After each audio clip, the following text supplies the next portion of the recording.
Governor of Victoria, Australia, Your Excellencies, friends and supporters, brothers, sisters and students from the slums. Can you all hear me? No.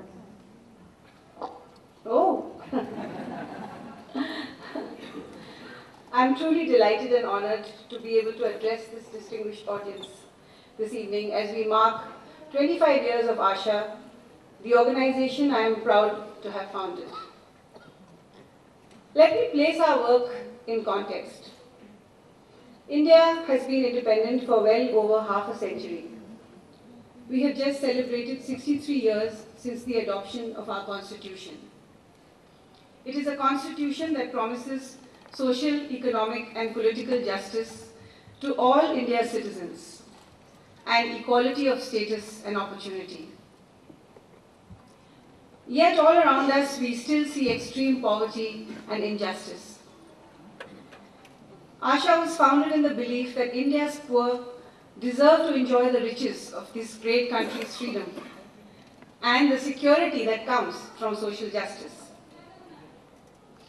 This is a belief that applies not just to those in the slums supported by Asha.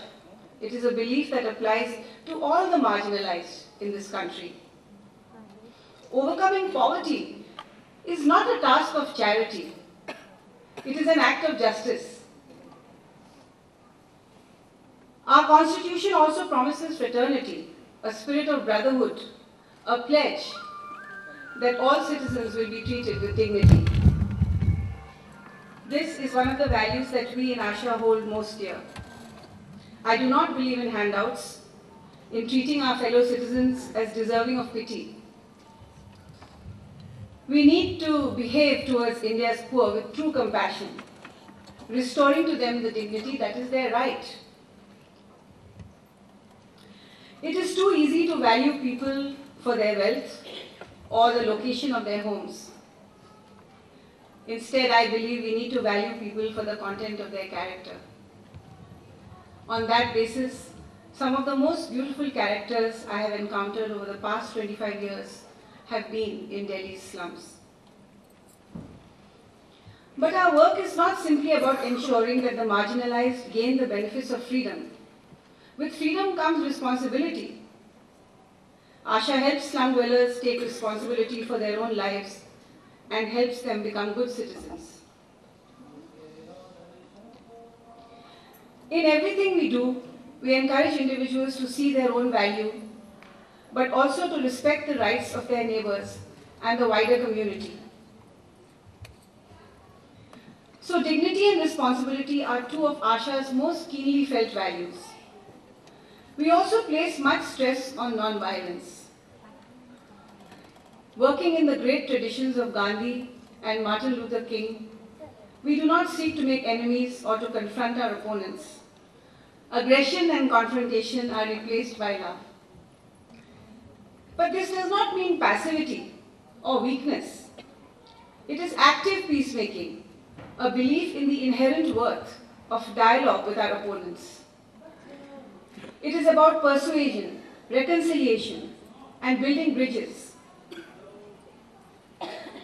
The overwhelming benefits of this approach are clear from our 25-year history. I think of an exploitative slumlord who treated us with aggression and contempt, or another who was so hostile to our work that I was actually in fear of my life. My tires were slashed, dead rats were thrown into my office. Yet both men were treated with dignity and love, and both are now transformed individuals and supporters of our work. For me, non-violence has become not just an approach to be used in our slum work, but a life principle. It defines all the relationships we have, treating the exploiter and the exploited as equals, and dealing with them all empathetically.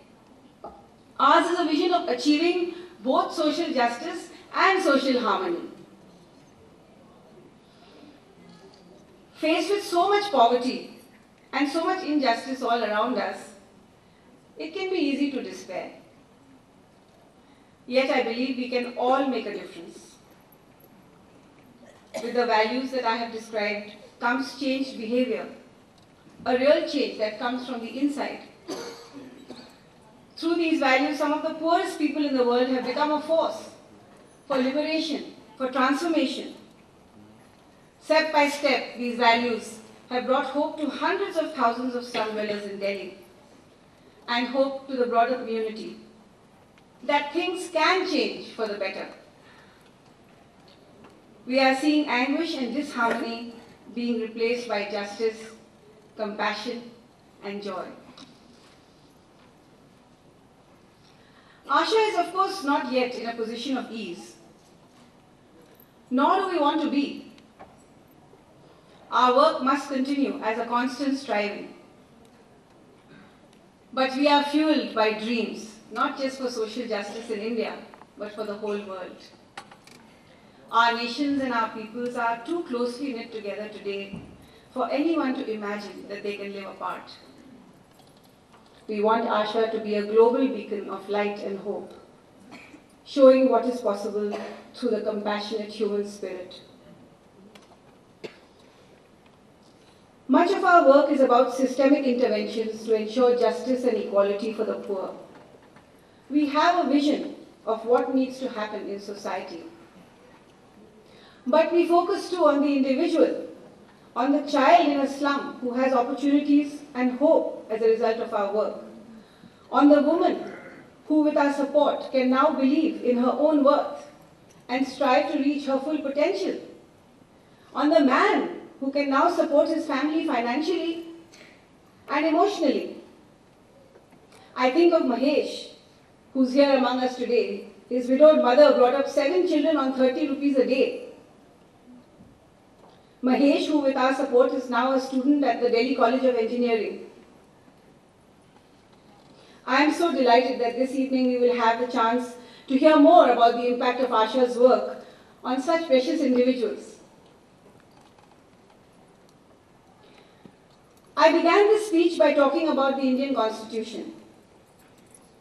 Let me end by stressing that our leaders must honor the fine promises in that document. Promises made to the world's poorest citizens. I cherish the ideal portrayed by the Constitution of a democratic and free society in which all persons live together in harmony, with equal opportunities. The brave men who died for our freedom over 60 years ago have consecrated the soil of India. It is for the living to be dedicated to their unfinished work. Asha is my humble contribution to the great land of India and to the world in which we live. I am deeply grateful to everyone here for your loyalty and for your generosity as we continue our work. Thank you.